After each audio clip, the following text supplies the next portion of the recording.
우리는 북한을 한 핏줄로 그리고 그동안에 평화 통일을 염원을 했습니다. 그런데 분단된 지 80년이 이제 가까워오는데 주체사상과 적화통일 기조를 더욱 북한은 강조를 하고 있고요. 이런 말씀드려 죄송합니다만 사상적으로 북한을 이길 집단은 이 세상에 없습니다. 왜냐하면 저 개인도 평양을 여러 번 가봤고 옛날 신현대 한국 대표도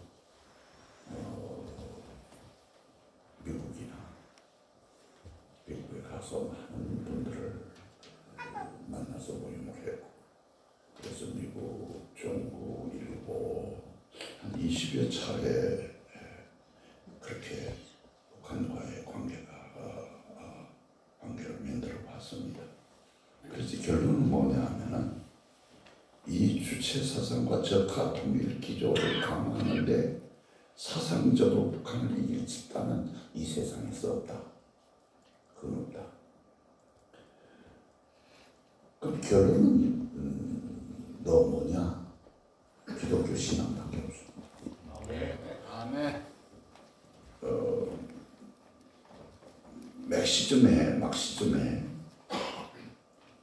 공산주의의 그 기존문안에 쭉 보면은 제일 적대하는 것이 종교입니다. 그러니까 공산주의가 절반은 기독교의 반대 입장으로 나온 게 공산주의입니다.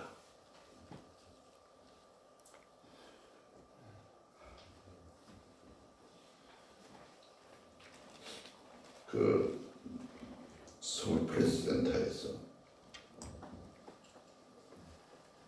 그분이 그런 얘기를 했어요. 북한 종교와 신앙의 자유국제연대 창립기념 포럼에서 성경의 10계명이 북한을 움직이고 있는 당 지도 체제 확립을 위한 10대 원칙하고 같다. 그걸 오늘 여러분에게 조금 말씀드리고 싶습니다.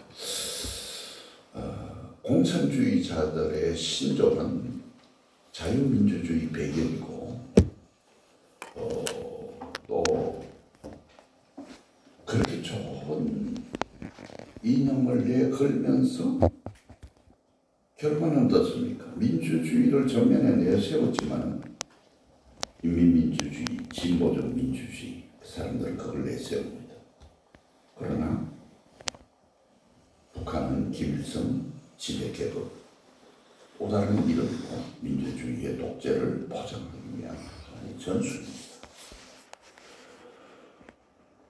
저는 대학교에서 중국 사회주의 초급 단계론이라고 하는 중국 미래 100년 정책을 제가 공부를 했습니다. 그렇기 때문에 이런 책을 쓸 수가 있습니다.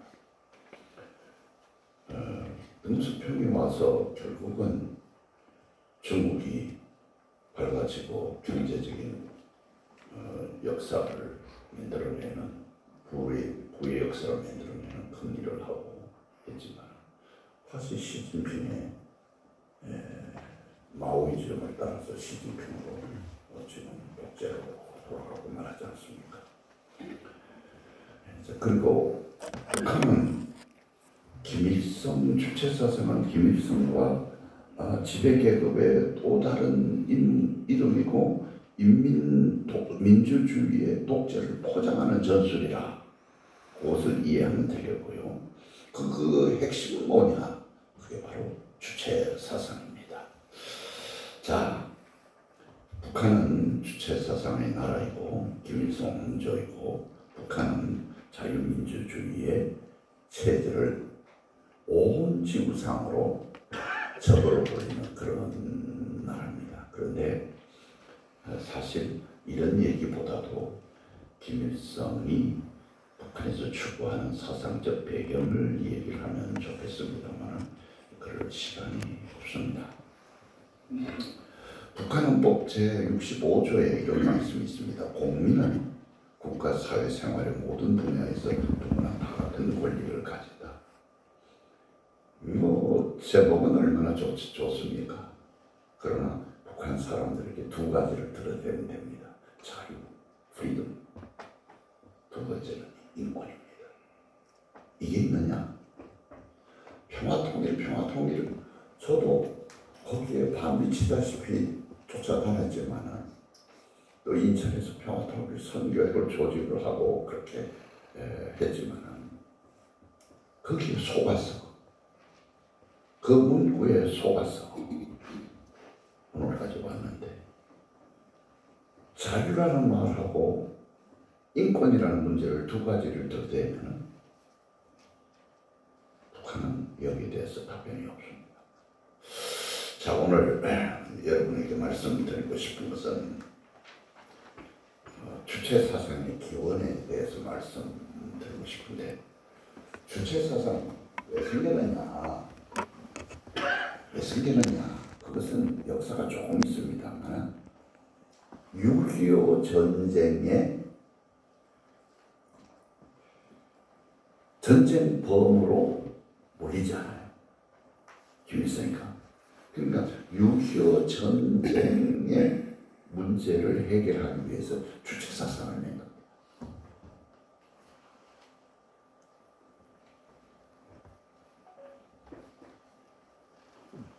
무슨 얘기입니까? 김일성이 중국과 일본, 소련을 40차례 정도 왕복을 하면서 박근영도 거기에 동조를 해서 같이 다니면서 이 전쟁을 할 것을 요구를 했지 않습니까? 그래서 전쟁이 일어났어요. 소련과 미국의 관계는 너무 좋았기 때문에 어느 문서에도 소련이 남한을 침공하는데 보았다고 하는 말이 하나도 없습니다. 그러나 모든 전쟁 물자는 누가 되느냐? 소련이 다 되잖아요.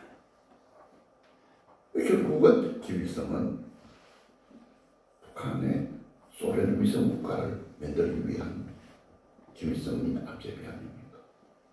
그리고 소련, 중국 양쪽을 번갈아 가면서 결국은 중국의 도움을 받아서, 승인을 받아서 중국에 있는 우리나라 항일운동하던 3만 명을 북한으로 데려오는데 중국의 승인을 받습니다. 그 사람들이 앞세워서 6.25 전쟁에 앞장서는 최고의 전사들입니다. 3만 명입니다. 그러니까 전쟁이 끝난 다음에 전쟁 범이 되는 거죠. 그러니까 왜 6.25 전쟁이 졌느냐? 주체. 우리가 주체가 아니지 않느냐? 주체 때문에 졌다. 모든 정치는 소련이 하고, 그리고 소련이 무기를 다 댔는데 전쟁이 발발하고 일어나고 전쟁이 계속 이어지다 보니까 중국이 군대를 다 대고 중국이 전부 다 간섭을 하기 시작하는 거예요. 그러니까 김일성은 전쟁에 대한 아무 권리도 없습니다. 그런데 이 전쟁에 패하고 나니까 전쟁에 책임을 져야 되잖아요. 그게 뭐냐? 소련과 중국에 의해서 전쟁이 일어난 거지 내가 한 게 아니다. 왜? 우리는 주체가 없었기 때문에. 정치적인 주체, 외교적인 주체, 군사적인 주체, 사상적인 주체, 이걸 가져야 된다.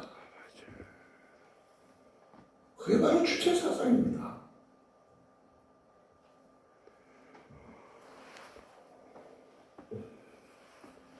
(1930년대) 기원설, 요것은 좀 확실하게 믿을 수가 없습니다. 제가 자료를 서초동의 도서관에 가서 앉아서 한 3일 동안 봐도 이게 대해서 확실하게 이제 얘기하기가 어렵습니다. 어려운데 그 기원설에 대해서 30년 하게 되면은 항일 무장 투쟁을 한 것이 배경인데 그때는 주체가 없었습니다. 그런데 이 주체 사상을 만들기 위해서 그 30년설을 말하고 있고요. 그리고 주체 사상을 조작을 합니다. 그러면 주체 사상의 완성은 어느 때 와서 완성하느냐? 김정일에 의해서 완성이 됩니다. 전쟁이 일어나고요. 북한에는 여러 가지 종파가 있었어요. 다 죽이잖아요. 그러니까 만주에서 활동하던 독립유격대 외에는 다 죽입니다. 다 죽입니다. 그래서 참 그 얘기를 하면은 북한은 필리핀에가 나지 소련파 북한의 소련 쪽에 있던 이 사람들이 이 한국을 전쟁을 위해서 도피해서 동력을 하고 정치적인 그런 그 혁명 기반을 내주고 하는 그런 사람들이 전부 다 넘어와서 지배를 했고요. 소련파. 그 다음에 연안파, 중국파. 연안파들이 전부 다 나와서 이제 일을 하기 시작했고요. 그 다음에 갑산파. 함경남도에 있어서 옥선, 김일성, 한일 유럽하고 같이 움직였던 반대 갑산파. 그 다음에 제일 큰 중국 공산당 파가 바로 남로당파거든요.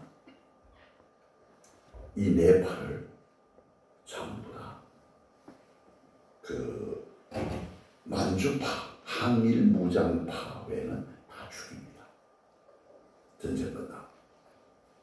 그러니까 소련에서 난리가 났잖아요. 왜 그러느냐? 중국에서 난리가 났잖아요. 연안파 죽였죠. 소련파 죽였죠. 그런데 교묘하게 전쟁의 진 원인이 이 사람들의 부패에 의해서 이루어졌다. 하나 명시해가지고 위에다가 보고를 하는 거예요. 그러니까 이 전쟁은 이놈들이 잘못해가지고 결국 죽었다. 그러니까 소련도 항의를 하고 중국도 난리가 났지만 할 말이 없는 거예요. 그래서 주체 사상을 만들기 시작을 하는 거예요. 이게 주체 사상입니다. 그 30년대 기원 보게 되면은요. 나중에 이 사람들이 주체 연호로 쓰는데 태양절이라고 부릅니다. 1912년을 주체 5년 태어난 날이죠. 4월 15일 생입니다. 그게 주체 연호입니다. 그래서 북한은 서력 기원을 다 없애버리고 주체 연호를 쓰고 심지어 페루에 외교관을 파송을 하는데 거기에다 파송을 하는 신임장을 제출하는데 그 밑에다가 주체 연호 몇 년 며칠 이렇게 썼다가 개망신을 했습니다. 이게 뭐냐? 그래가지고 그 다음부터는 주체 연호를 쓰지를 않습니다. 자, 이제 그러면 말씀드린 거 하나로 요약하면은 첫째는 6.25 전쟁 책임론에서 김일성이 살아남기 위해서 선수를 친 것입니다. 그럼 누가 여러 가지 파가 있었는데 만주파, 빨지, 산파. 빨지라고 하는 말 같은 말이 아니고 파르티안이라고 하는 말이 파르티안이라고 하는 말은 정규 군인이 아닌 군인. 그러니까 동북 지역의 유격대를 말합니다. 이 빨지, 산파, 만주파라고 그러는데 이 파 외에는 다 죽입니다. 두 번째,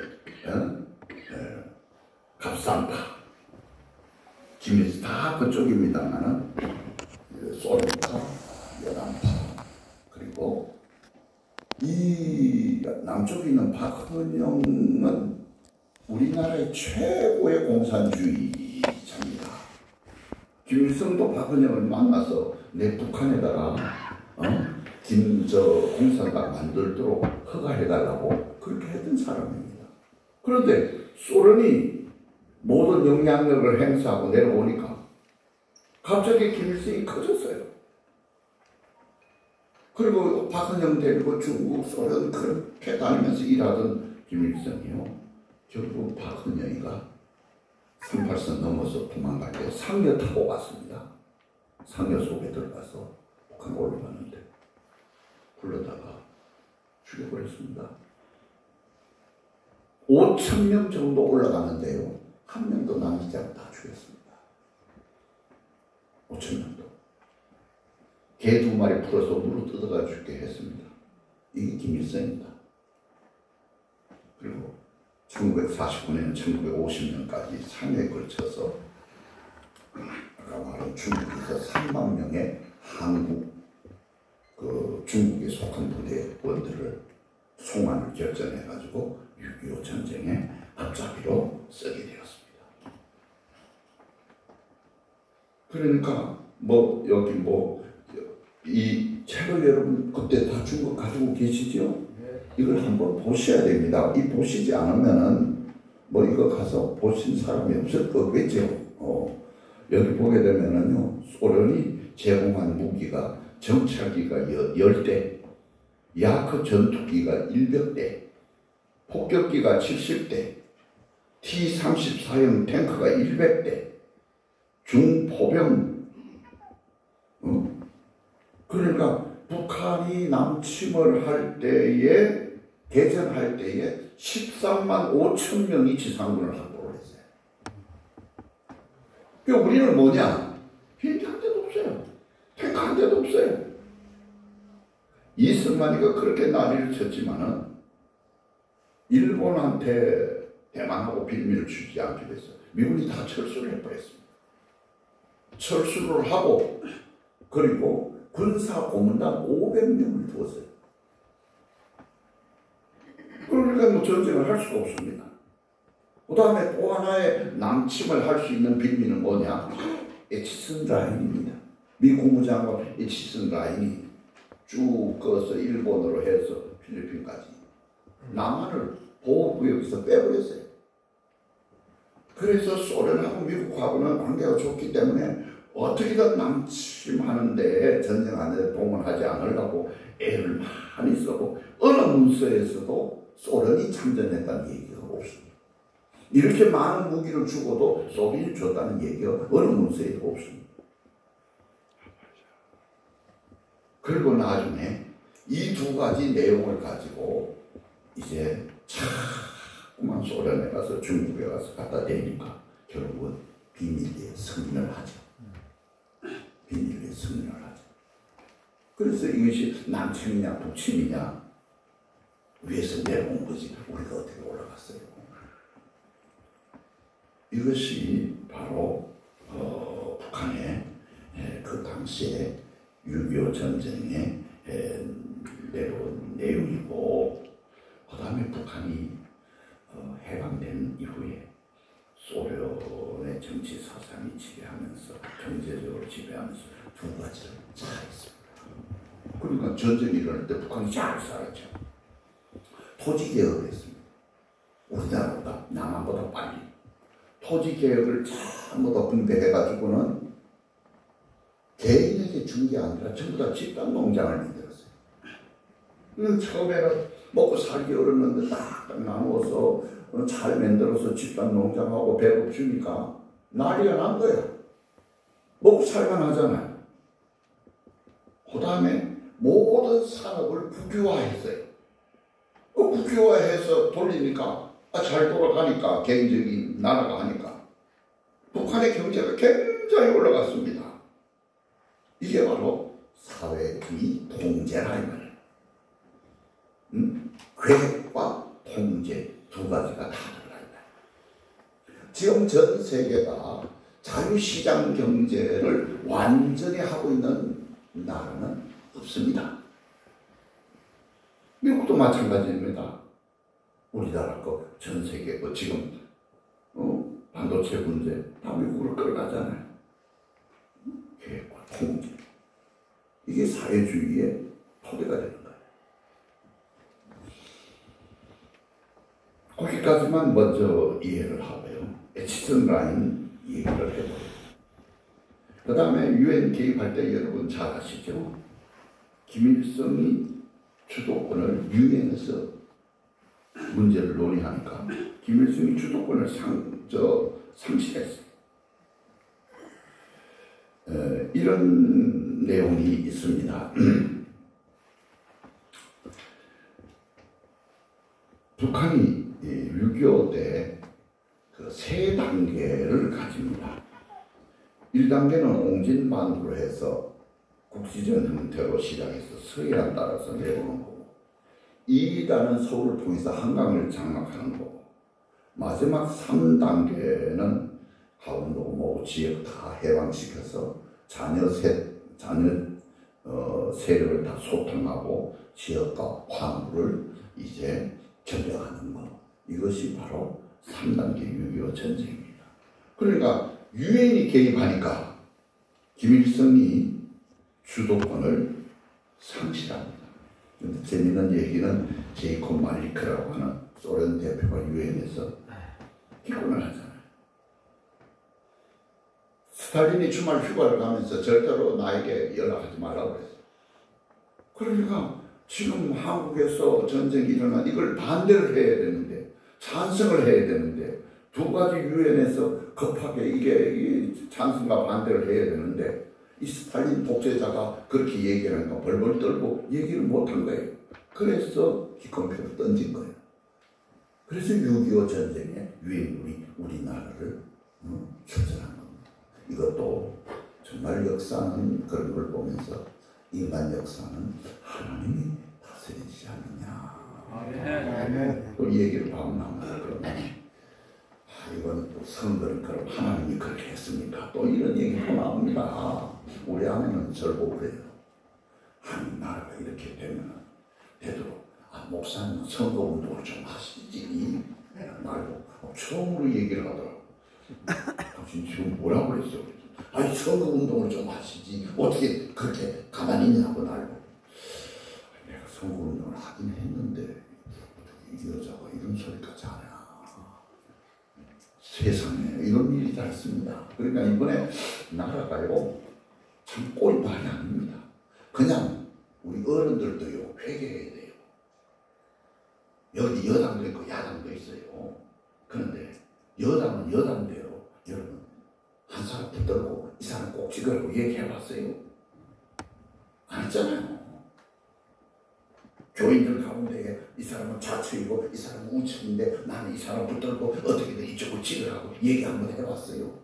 말만 떠버리고 다녔지 뭐 하나 제대로 한 게 있어요. 선물동을.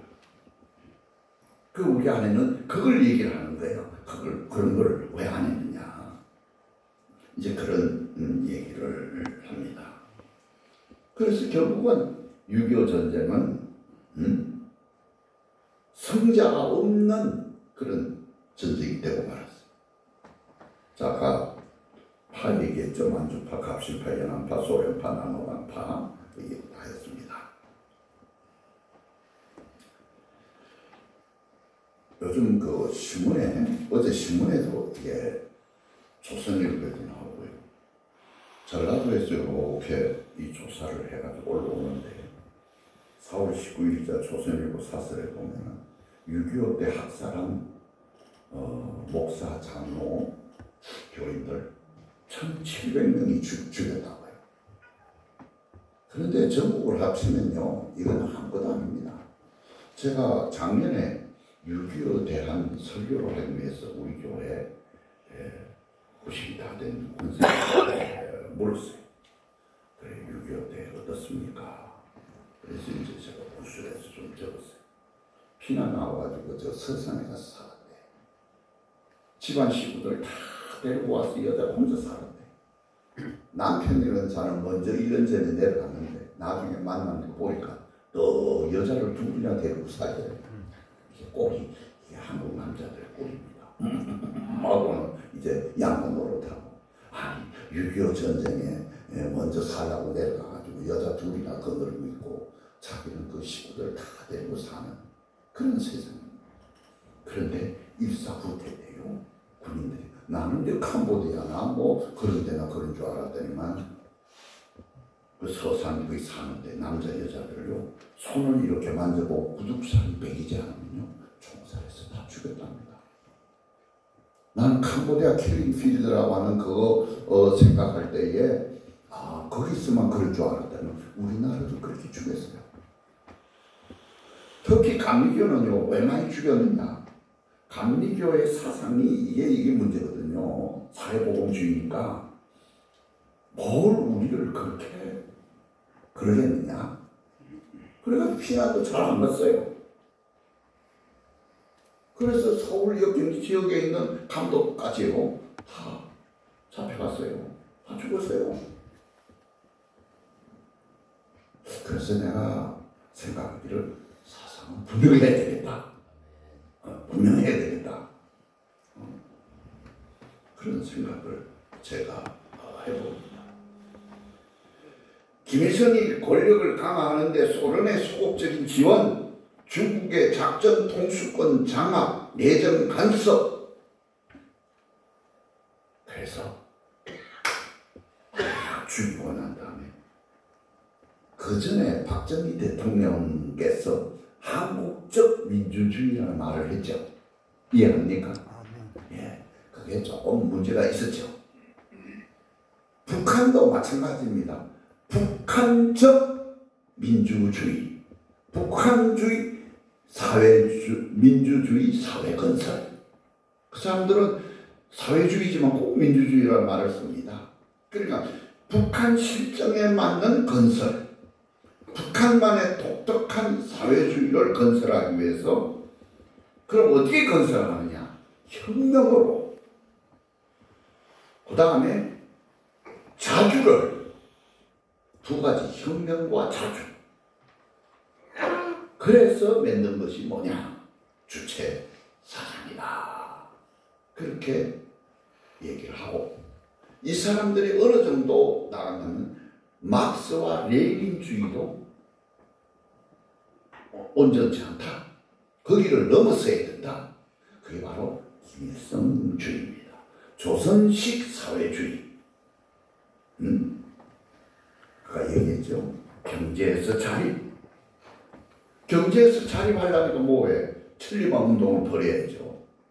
노동력을 생산을 향상하기 위해서 대대적으로 전 국민이 일하는 거예요. 천리만 운동. 인민대중의 적극성, 자발성 두 가지를 가지고 천리만 운동을 하는데 그 운동하다가 허리 부러지고 팔다리 고장나고 다 죽었어요.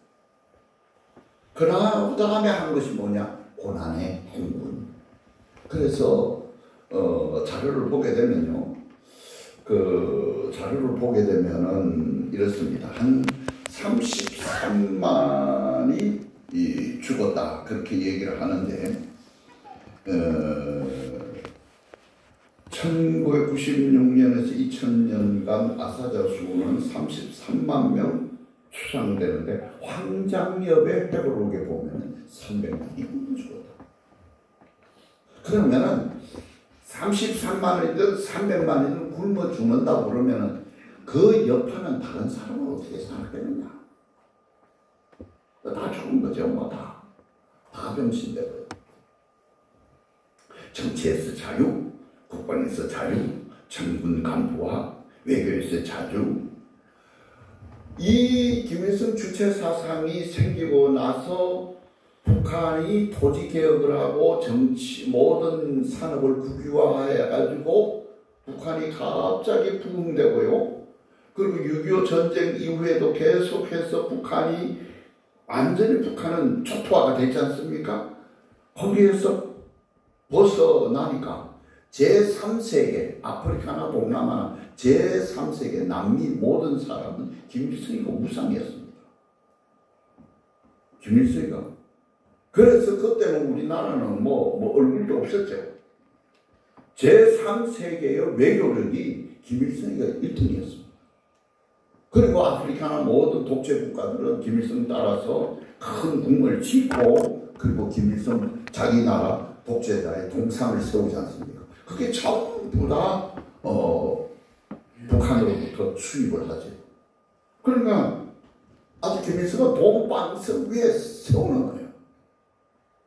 그러고 난 다음에 암암리에 원자탄을 만들기 시작했잖아요.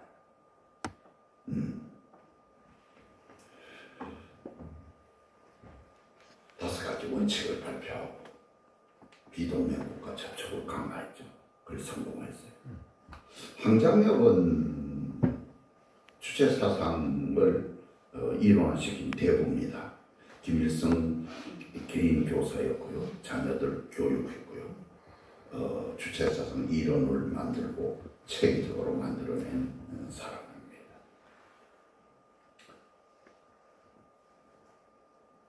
김일성 이후에 주체 사상은 김정일에 의해서 이루어졌다. 그렇게 얘기를 합니다.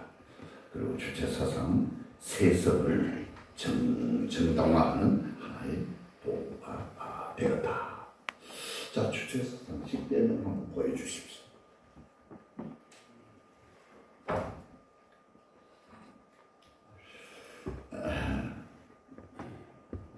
주체 사상 저게 이제 10계명인데 1계명 한번 읽어보십시다. 시작. 어느 나이에는 다른 시대를 아니요, 10대 원칙이 저쪽에 시작. 위대한 수령을 김일성 동지명사로 사례를 일생하기 위하여 속성하여야 한다. 예, 참 굉장합니다. 10대 원칙을 보게 되면요, 우리의 10계명을 따라서 만든 건데요. 제가 몇십 년 전에 처음에 평양을 들어가는데 모든 문구가 쫙 써붙였는데 성경하고 똑같아요. 우리의 위대하신 수령 아버지는 영원히 우리와 함께 하신다. 이 말이에요. 전부 다 성경적으로 다 써놓은 거야. 2번, 위대한 수령 김일성 동지를 충성으로 높이 우러러 모셔야 한다. 위대한 김일성 동지의 권위를 절대화해야 된다. 그 다음에 6번 좀 올려보세요. 예, 김일성 동지 전부 다. 이 10대 원칙입니다. 그 세부를 보게 되면요, 주체 사상 10대 원칙에 의하면 북한 사회는 김일성, 김정일, 김정은을 신격화하는 국가 종교 집단의 수령교입니다. 그 다음에 10대 원칙, 셋째 원칙을 한번 보십시다. 세 번째 원칙. 위대한 수령 김일성 동지의 권위를 절대화해. 여기에서는 어느 정도냐면요, 김일성 동지의 초상화, 석고상, 동상, 초상 휘장, 수령님을 모신 출판물, 수령님을 형상한 미술 작품, 수령님의 교시판, 당의 기본 구조들을 정중히 모셔야 됩니다. 그러니까 온 집에는 그림이 다 붙어 있고, 이런 신문이나 책에 김일성 사진 있는 거, 석고상이든 모든 출판물에 그걸 잘못 이렇게 구겨서 접으면 잡혀가는 거예요. 아주 모셔야 돼요. 제가 칠골교회로 갔습니다. 칠골교회는 우리 감리교회가 40억을 들여서 짓기로 그렇게 계약을 했습니다. 제가 계약을 했습니다. 그런데 칠골교회에 들어갈 때 참 이상한 것은 한 30명 모이는 교회인데, 김일성 어머니 강반석 그 집사를 위한 그 교회, 어머니 교회 아닙니까? 그런데 전부 다 김일성 배지를 이렇게 벗어놓고 들어가더라고. 그러면 참 이상해서 그 배지를 왜 벗어놓고 갑니까? 배지를 잘 달아야지요. 그랬더니만 그 여성 동거하는 사람이 뭐라 하면, 남한 선생님들, 이것은 배지는 다는 게가 아니고 모시는 겁니다. 그러더라고요. 큰일 났다. 다는기가 아니고 손을 이렇게 해가지고 여기 배치. 김일성 우리 저 수령님의 배치는 다는 것이 아니고 손을 가지고 모시는 것입니다. 그러더라고요. 그래서 내가 이거 말도 잘못했다. 참 희한한 나라에 살고 있습니다. 그래서 그 석고성 동상 초상 수령님 초상화를 모신 출판물 신문 광고 이런 거를 정중히 모셔야 됩니다. 이게 철저하게 보위해야 된다. 이것을 훼손하거나 문자 하나라도 손상되면 김일성을 모두 의회에서 불경죄로 처벌받습니다. 참 희한한 얘기입니다. 그리고 이 자세한 내용은 여러분 책에 다 있습니다. 일반적으로 설명을 할 수가 없습니다. 제 책에서만 이 내용을 다 얘기를 합니다. 그리고 난 다음에 우리가 알아야 될 것은요, 이제 원비호 사건 있지 않습니까? 죽었지. 그 미국의 그 대학생이 관광 가다가 그 김일성 그 신문 그 구겨가지고 나오는 거 출판물 구겨난 그것 때문에 잡혀가서 결국은 굉장히 어려움을 당하고 미국으로 돌아 죽었지 않습니까? 그래서 그 유대계인데 원비호 그 부모가 재판을 걸어가지고 지금 미국에 약 2억 8,560만 원, 24만 달러를 받아냈습니다. 그리고 지금도 김일성이 가지고 있는 재산을 색출해서 내는 그런 일을 하고 있습니다. 그 다음에 이제 하나 얘기를 더 하겠습니다. 우리나라의 주체 사상은 두 가지로 나오는데 주체 사상 좀 보시죠. 예. PD와 이것은 인민민주주의, People's Democracy라고 해서 인민민주주의와 그 다음에 National Liberation, NL과 PD가 있습니다. 그러면은 지금 남한에 있는 모든 사상 요 두 가지 쪽으로 돼 있는데 그러면 PD가 더 어떤 사람은 그래 말보고 감독님 PD가 더 독합니까? NL이 더 독합니까? 그런 얘기를 해요. 그 PD는 인민민주주의입니다. 요 용어는 황장엽 비스가 그렇게 설명드는 거예요. 사람 중심의 민주주의다. 그러니까 왜 기독교를 방대하느냐? 공산당이나 사회주의는 철저하게 인간 중심입니다. 형이상학적인 것은 절대로 인정하지 않습니다. 그 우리는 뭐예요? 신중심입니다.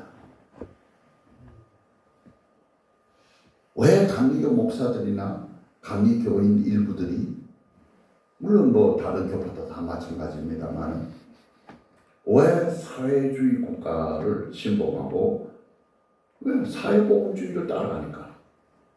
사회복음주의는 결국 뭐냐? 인간이죠.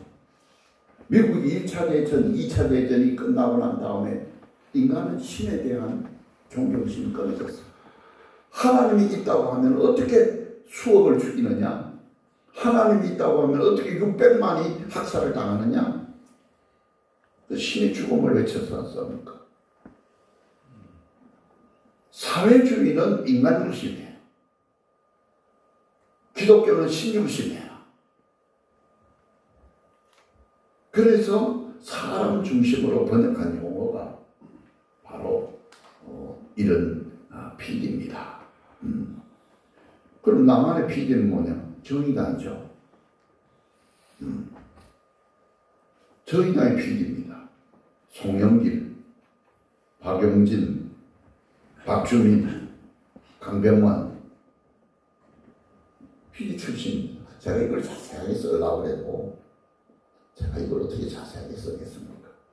김문수, 이제 반으로 돌아왔죠. 이재호, PD 출신입니다. PD의 자장은 누구냐? 죽은 노희찬입니다. 심상정입니다. 그런데 NL 주사파는 누구냐 이 말이에요. 요거는 뭐냐? NL파는 주사파입니다. 주체사상파가 이 말이에요. 그러니까 여기 더 무서운 거예요. 여기는 광주 항쟁에 반미운동에 그걸 가지고 왜? 주체사상을 시봉했기 때문에 이런 짓을 합니다. 그러니까 남한 사회의 사회주의 혁명, 공산혁명의 전 단계입니다. 이것을 달성하는 세력을 가지고, 달성하려고 하는 세력을 가지고 민주, NL파라고 합니다. 그래서 NL의 혁명 전략은 통일체제를 구축하고 미제국주의를 타도한 후에 민족 자주 정권을 수립하고 최종적으로는 수령 독재 공산국가로 한반도를 적과 통일한다. 그래서 미군 철수 얘기하죠. 그게 바로 반미 청년을 거쳐서 87년 전대협이죠. 여기에 누구냐? 임종석. 지금 임종석이 뭐 하는지 몰라. 애기들로 키우다 보면 조용하면 들어가보면 제재하고 있잖아요. 다 듣고 지금 조용하게 있는데 이놈이 뒤에서 뭐 하는지 몰라. 임종석, 이인영, 우상호, 오영식, 한병도 전부 다 전대협 출신입니다. 제가 다 잘 압니다. NL은 주류였다고 하면은 PD는 소수파였어요. 현재 NL의 대표적인 단체가 한총련, 한국대학생 총학생연합, 범청령, 조국통일 범청령 학생연합, 남측본부, 조국통일 범민족연합, 범민영, 남측본부. 그 주체사상 수습한 게, 수입한 게 여러분 사상적으로 전하는 김영만 아닙니까? 주체사상도 다 그 변환을 했죠. 오늘까지 이걸 고수하고 있는데 울산연합, 인천연합, 강경적인 경기동부연합 제일 유명하죠. 광주 전남연합, 정의당에 잔류해오고 있던 잔류한 인천연합 온건파들이죠. 북한을 명백하게 민주주의 원칙에 위배한 국가라고 비판하는 옛날에는 NL이 그랬어요. 그러나 친북 성향에 대해서 탈피는 했다고 하지만 여전히 마찬가지. 그래서 2000년대 민주당계의 정당에 진출한 수많은 386 정치인들이 출신이 전부 다 NL 계열입니다. 이 사람들이 자유주의로 변신한 상태입니다. 이재명은 전 잘 모르겠어요. 그거에 대해서 제가 본 적이 없습니다. 자, 이제 결론을 말씀을 드리겠습니다. 왜냐하면 이 주체사상 내용을 얘기를 하려면 공산주의와 사회주의와 자유주의와 민주주의에 대한 얘기를 먼저 다 하고 하나하나 얘기를 했는데 그렇게 할 시간이 없지 않습니까? 오늘 이렇게 겉핥기만 이렇게 하고 넘어가도록 하겠습니다. 제가 한국 KNCC 신현 대표로 한 60명을 모시고 어디로 갔느냐? LA에 갔습니다. 전 세계 북한에서도 다 나오고 외교 차원까지 다 나오고 공연도 하고 사진도 하고 저녁에 한국 식당에다 연락해서 문 좀 열어달라고 10시 반에 다 끝나면 거기 와서 북한에서 내려온 인민배우, 공군배우 다 거기서 이제 식당을 열어놓고 이제 같이 얘기를 하는데 북한 외교 차관이 저에게 그런 얘기, 제가 한국 대표로 갔으니까 선생님 제발 쌀 보내고 비료 보내고 라면 보낼 때에 남조선 딱지 좀 떼고 보내십시오. 우리도 좀 살아야 되는 거 아닙니까? 그 딱지 그 붙여가지고 보내면 어떡합니까? 또 하나는 뭐냐? 우리 전쟁이 일어나면 300만 원 다 중국으로 갑니다. 나만 안 합니다. 그러나 통일이 되라고 하면은 저 민초들이 먹어야 되지 않습니까? 솔직히 얘기해요. 쟤들 먹지 못해가지고요. 영양실조가 돼서 다 고시지 않습니까? 키가 작지 않습니까? 그래가지고 통일되겠습니까? 우리는 전쟁이 일어나면 중국으로 갑니다. 그러나 민초가 살아야 통일이 되는 게 아닙니까? 그 좀 딱지 빼고 그리고 밀가루 보내고 쌀 보내고 비료 보내고 해주십시오. 그렇게 얘기해요. 다른 데서는 그런 얘기 못합니다. 미국 오니까 그 사람들 북한하고 연락을 해도 그게 이제 짐이 그게 저기 있어야 됩니다. 그 로스님 그 사람이 있어야 되는데 그 성전부장이 자꾸 이제 친구한테 죽었어요. 간암으로 죽었어요. 그러고 난 다음에 끝났어요. 다백에 살렸어요. 1년에 한 많이 모일 때는 4차례, 한 2차례 양복 사주지요. 2번씩 사줍니다. 카메라를 사줘도 3개를 사줘야 됩니다. 세관에 주고 자기 하나 먹고 오후에 상납해줘요. 구두 사주고요. 애들 공부시키라고 해서 한 2,000불 넣어주면요. 북한에는 100불이면요. 평양 사람 3달을 살아요. 잘 살아요. 그러니까 2,000불씩 넣어주면 그거 가지고 자녀교육을 시켜요. 아무도 없을 때는 또 들고 통곡하고 그런 선이 끊어지니까 어떻게 할 수가 없어요. 자, 더 이상 얘기를 못하겠네요. 2가지를 얘기하고 싶어요. 김일성 주체 사상은 1930년대부터 시작을 했다고 그들은 얘기를 하고 있습니다. 3번에 걸쳐서 만들어졌다고 얘기하지만 일부는 다 과장된 것입니다. 6.25 전쟁에 대한 책임을 묻기 위해서 모든 소련파, 중국파, 국내에 있는 제일 큰 조직 바꾸는파까지 다 죽이면서 그들에게 조작된 문서로 다 보고하고 자기 체제를 살아남기 위해서 자기 체제를 만듭니다. 북한식 사회 민주주의 국가를 만들기 위한 주체 사상, 외교에서도 주체, 사상의 주체, 경제의 주체, 군사의 주체, 그렇게 만든 것이 주체 사상입니다.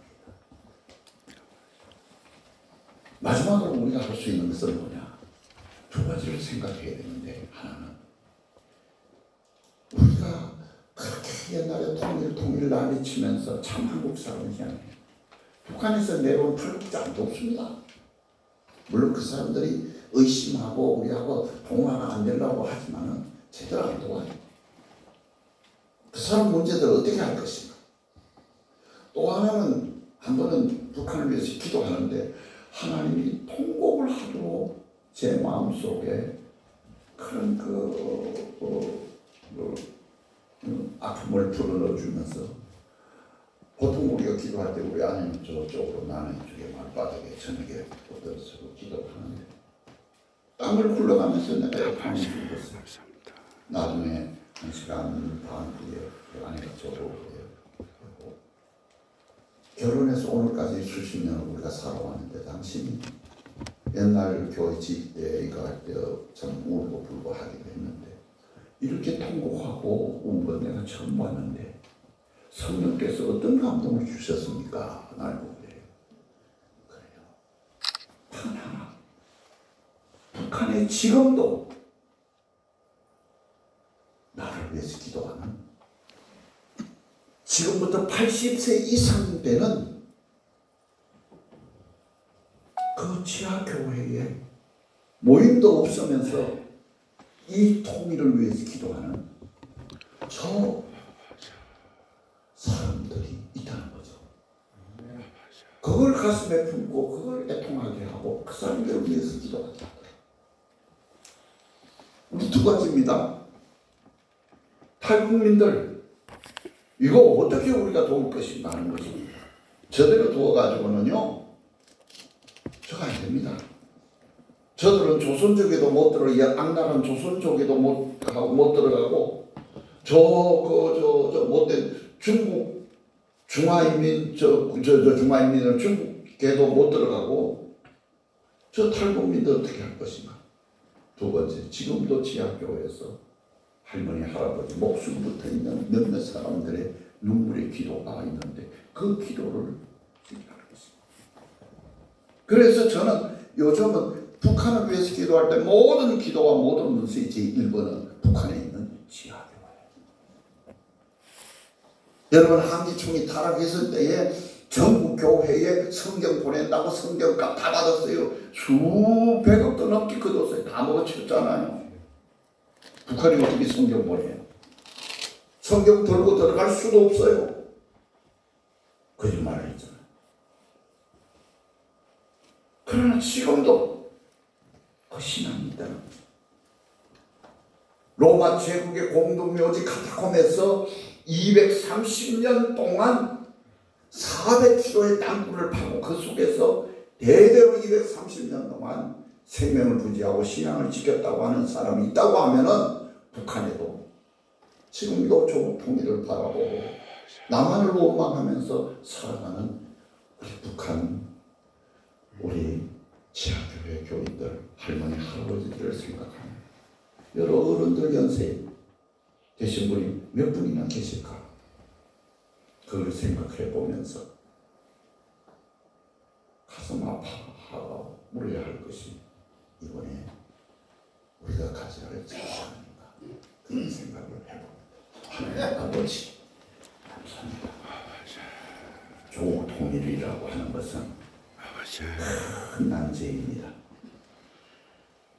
주체사상의 시대, 6.25 전쟁이 일어난 시대, 6.25 전쟁이 일어나고 80년에 가까워로 대립의 시대, 그리고 통일을 염원하고 왕국이 왕래하던 시대, 물자를 보내고 그렇게 좋아하던 시대, 그러나 지금은 대립의 시대에 와 있습니다. 바로 이런 시대에 우리가 해야 할 일이 무엇인가를 다시 한번 깊이 생각하게 하여 주시옵소서. 아멘. 성령이여 오시옵소서. 아멘. 우리의 마음을 격동시키고 감동시켜서 아버지. 북한을 품고 세계를 품고 집에 지금도 목숨을 부지하며 하나님 앞에 간구하는 저 북한 지하교회 성도들을 기억하여 주옵소서. 아멘. 예수님 이름으로 기도합니다. 아멘. 고맙습니다. 감사합니다.